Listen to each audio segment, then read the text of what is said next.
Good morning. Had a good night up here on top of Ramrock Mountain. Although it's super windy this morning, making packing up a little bit of a pain. Pretty much all done. Just gotta get my tent figured out, and then I'll be on the road. I have no idea where I'm going today. I wanted to get to the other side of Blood Mountain, but with my knee yesterday, I don't know. I'm just gonna see what happens, see how it feels.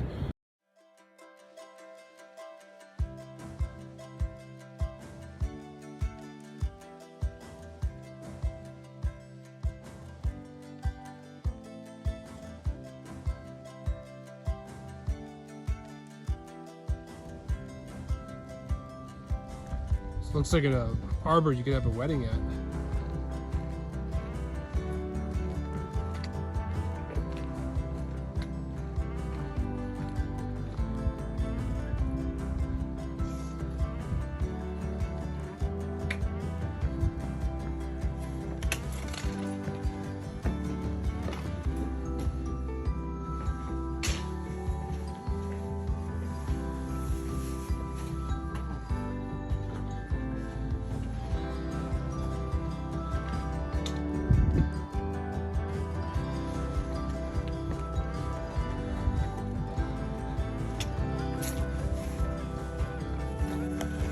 Blood Mountain Shelter. Pretty sure it's famous for being the only shelter with a built-in fireplace, but I could be wrong. Got about two and a half into Neil's Gap. Wanted to hit Mountain Crossing for a resupply, but I think I might have timed this horribly wrong. I got about an hour and a half to get there, so if I boogie, I can get there. But my knees kind of give me a little bit of trouble right now, so we'll see what happens. It's gonna be close.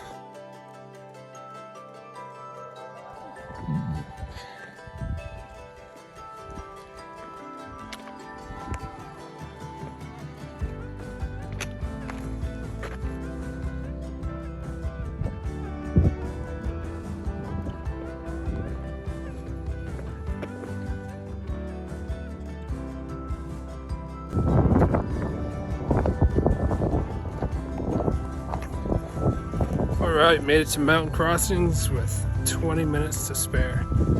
Hoping they got a pizza, because that's what you do here. Everybody gets a pizza. It's just a little frozen deal. It's become quite a bit of a tradition. Besides that, just gonna get lunch for 2 days, 1 dinner, and that's it, man. Back on the road. So I'll show you guys the Tree of Souls when I get there, and then also the only indoor section of the Appalachian Trail.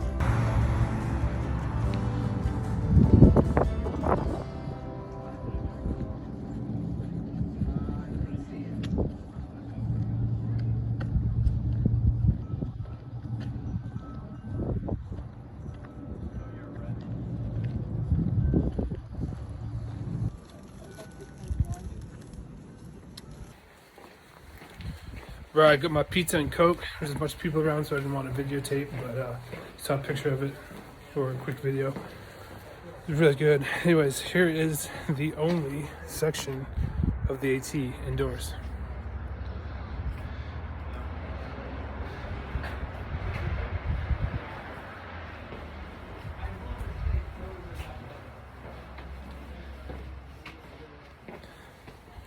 That's it.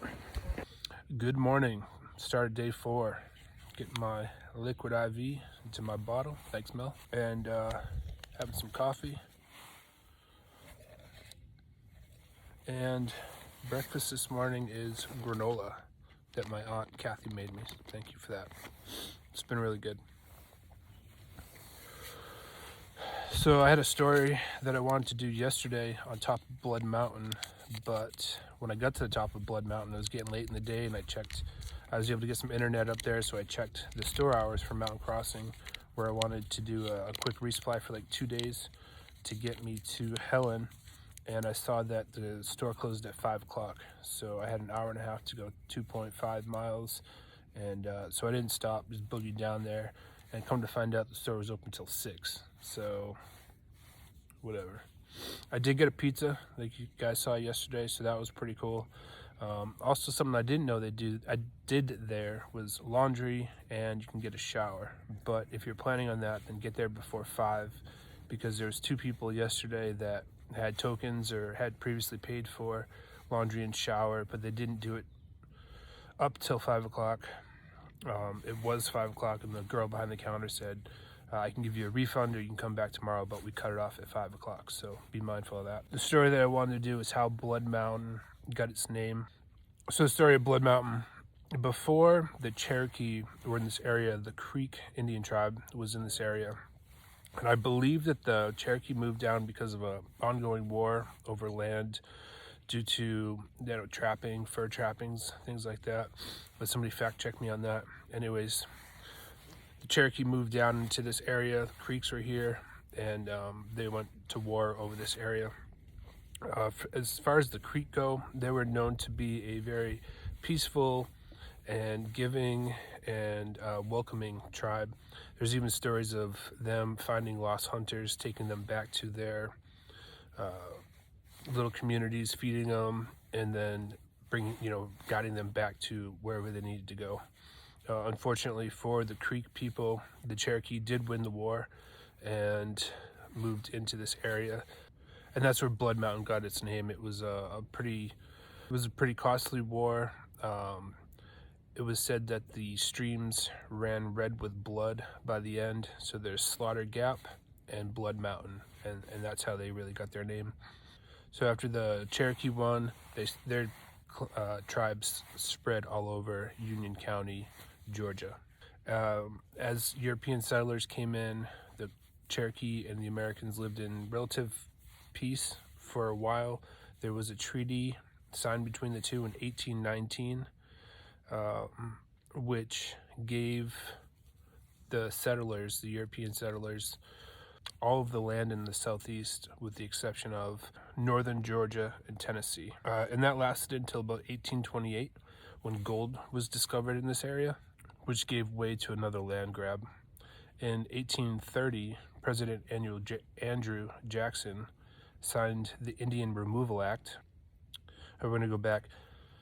And also in 1828, Congress passed legislation to extend ownership into that northern Georgia area that was previously not touched to European settlers, and taking it away from the Cherokee Indian tribes. So, as I was saying, gold was discovered in this area, and as a result, in 1830, President Jackson had signed that Indian Removal Act. And as a result, they gave more land to the European settlers coming in as gold claims. Starting in the fall of 1938 and winter of 1939, the Cherokee were forcibly removed from the land, and that's now what we call the Trail of Tears. I found a woman, Mrs. Bell, who wrote a book called The Cherokee Indians of Georgia. And I'm going to read a quote from it, which I thought was kind of cool. Visiting among the mountains of northern Georgia, I have often been possessed with the feeling that an impalpable presence moves about the hills and wanders through the sweet tree valleys. There is a whisper in the corn and a sighing in the leaves, a pathos in the moonlight and a ghostly grouping in the clouds. What is it? Do the spirits of the departed Cherokee linger yet about their beloved hunting grounds? And do they whisper to the sympathetic heart of today, "O pale faces, right of us, give us a little gape in history of the land that denied us a home"? I felt that impalpable presence on top of Blood Mountain and other places bearing names given by those long departed inhabitants. So a little bit more on the Indian Removal Act and the Trail of Tears.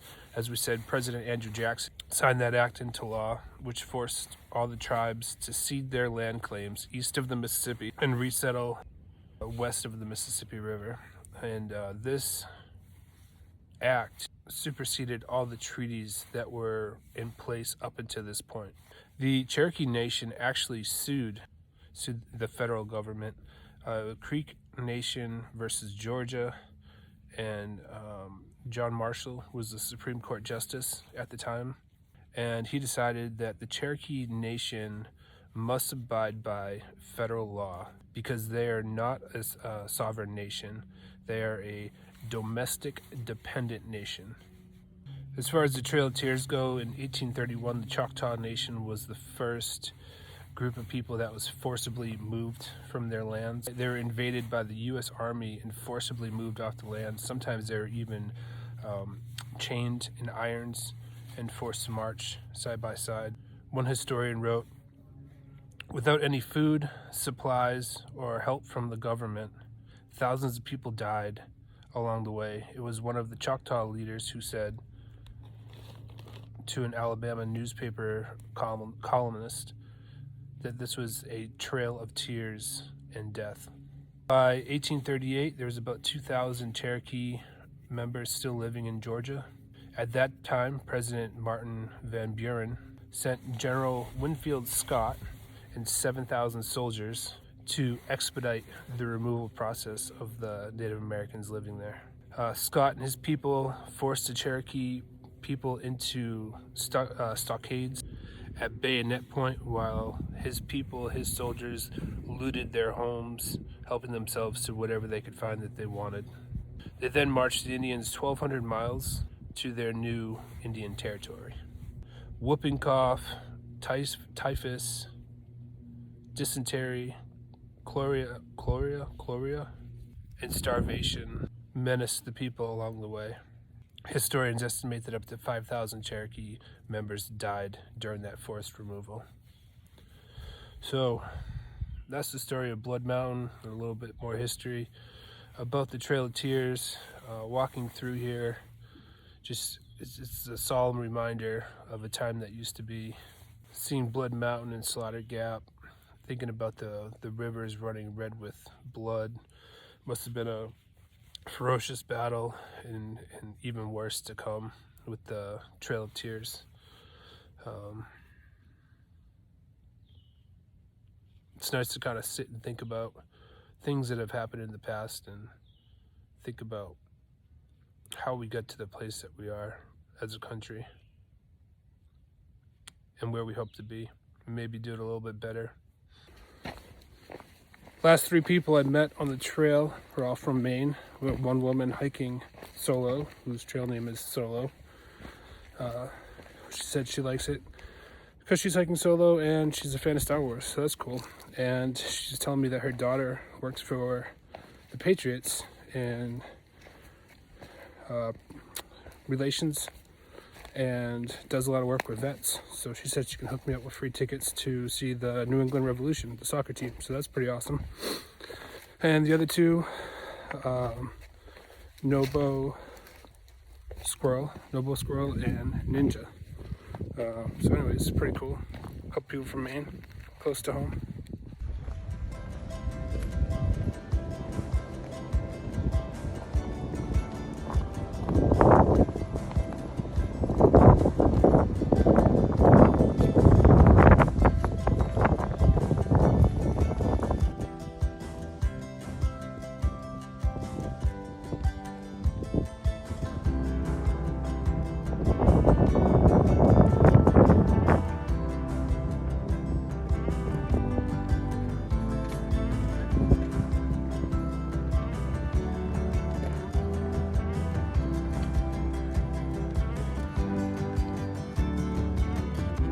At the top of Cow Rock Mountain, coming out of Neal's Gap.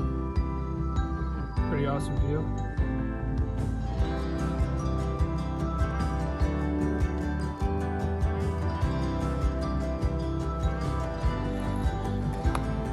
If you're interested in staying here, it's a little campsite, fire pit, and somebody stacked a lot of wood. So it'd be good to go for a fire for sure. So just on we go.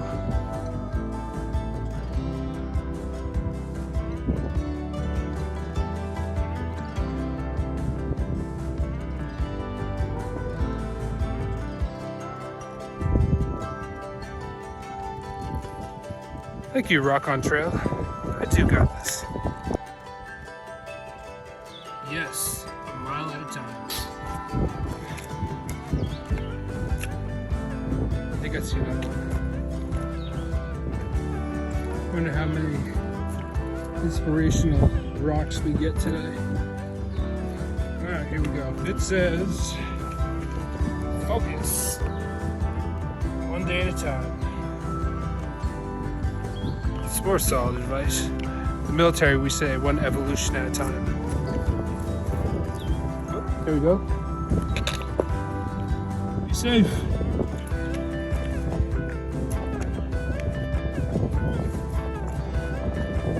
I don't see any more. Maybe I do.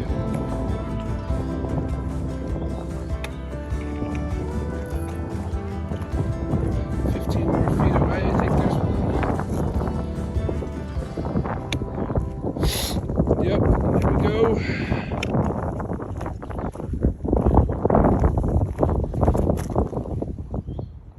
Just breathe. For sure. Going up the mountains, boy. Looks like that was it, but that was cool. A little bit of encouragement coming down to the gap. I'm gonna have lunch here. This puts me halfway through the day of 10 miles. It's only noon, but I'll probably kick it here for about an hour or so and then get back on the trail.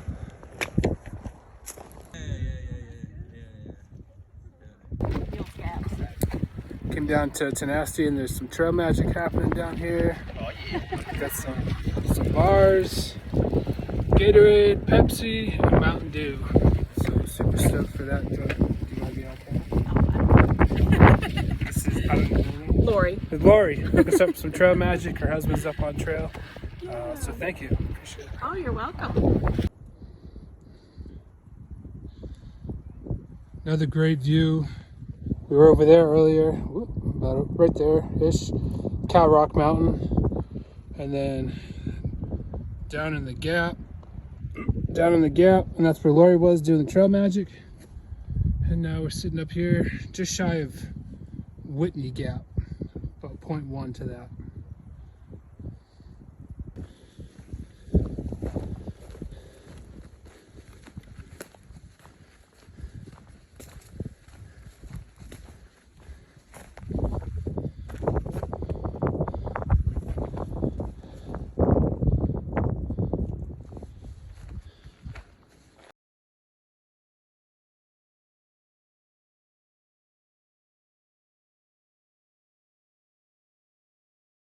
Morning.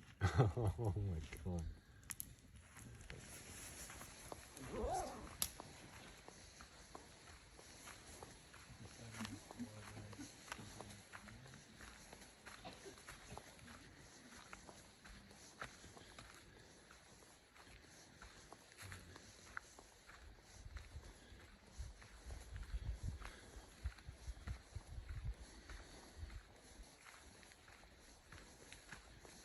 Barry, are you in bed? Yep. You know the name of this place? What? That's Barry. Popular Stamp Gap. Popular Stamp Gap. Thank you.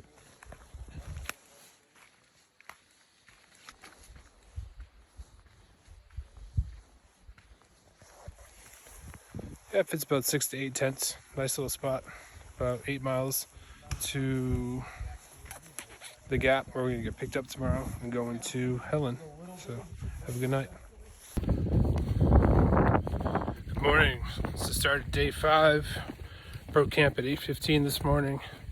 Headed to Unicoi Gap. It's about, I don't know, just over 8 miles. We got rain coming in around 11. It's supposed to be pretty heavy, potentially heavy rainfall, 1 to 2 inches. So we're probably just gonna get caught in that right at the tail end. And we're headed into Helen for a resupply day. We got a room for the night, shower, laundry, and probably a restaurant. Helen's a cool town. It's called Little Germany, but I'll tell you guys more about that when we get there.